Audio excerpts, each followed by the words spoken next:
The faith of a receiving believer is in believing what he confesses. The word confessing that was used in the Bible, the understanding was to say the same thing. So it means that you must go beyond speaking and go to saying the same thing. But we must also understand where else was these things said that we must go and understand so that we can speak. Am I communicating with someone? He says the words come from the mouth, and the mouth gets these things from the heart. And he says from the heart proceedeth evil thoughts, where people become murderers, adulterers, fornicators, thieves, false witnesses, and blasphemers.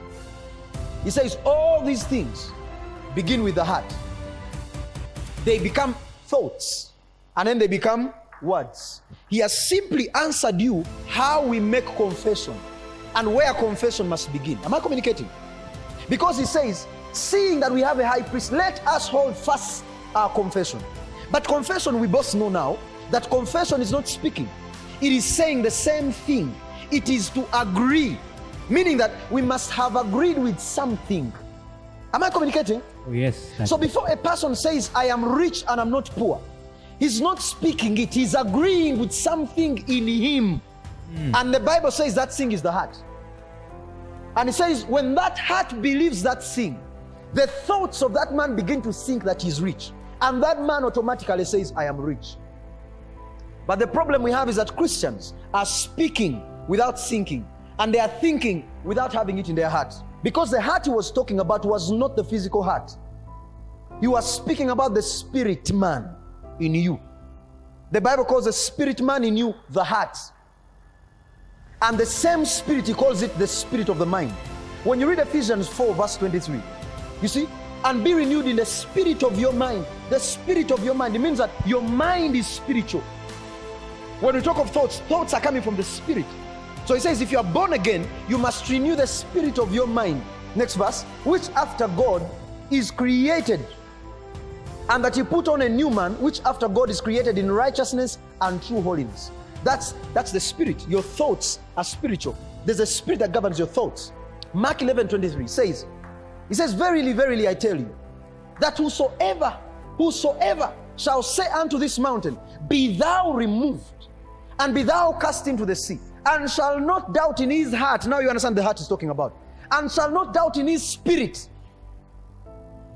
what he has said, but shall believe that those things he saith shall come to pass. He shall have whatsoever he says. Look at two things. He says, whosoever speaks shall have whatsoever he says, if he believes in his heart. Now, this means that if your spirit knows something and it believes what you are saying, whatsoever you shall ask, you shall have. So when you come to speak something, you are coming from a place where you know what you are saying. You are not just a believer who's saying, I'm not poor. No, you know what you are saying. You know that your spirit has believed. The faith of a receiving believer is in believing what he confesses. I'm talking about someone who receives answers to what he asks. When he asks something from God, he receives. The faith of that man is in believing what he confesses. What now you understand what confession means? Is in believing what is in your spirit.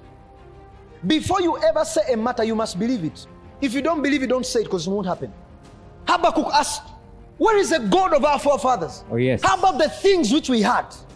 How about the parting of the sea we had? He says, revive them in our days. Someone comes and testifies and says, God healed me. And you don't believe, you're seated there clapping, but you say, but your problem, you see, is that you confess things you don't believe. Remember where you stopped believing. And go back and call yourself back into professing the confession. Am I speaking to somebody? Oh, yes, Daddy. Am I communicating with Oh, somebody? yes, Papa. Go back to that place and hold fast the confession. If you believe that God is mighty, believe it even today. If you believe God heals, even now believe that God heals. Oh, yes. And I'm telling you, as you are thinking about that, sickness will run out of your lungs. Oh, yes. You won't even need to pray a prayer. It will run out. It will run out. The Bible says the prodigal son was somewhere and he remembered. He said, wait a minute, I'm eating with the pigs. But in my father's house, even the servants don't eat like this. He just thought about the servants. He didn't think about what he was. And he said, today I'm going back to my father's house. The Bible says the father was waiting for him, seeing him from afar. Do you understand what I'm saying? If God ever whispered to you that miracles are real, begin to believe them. Oh, yes. Lock your door and believe a miracle. It must happen, I'm telling you. It must. God will show up in your locked door. Thank you for watching. If you have been blessed by this message, make sure to subscribe to our YouTube channel and share this message with a friend who needs this wisdom for their life.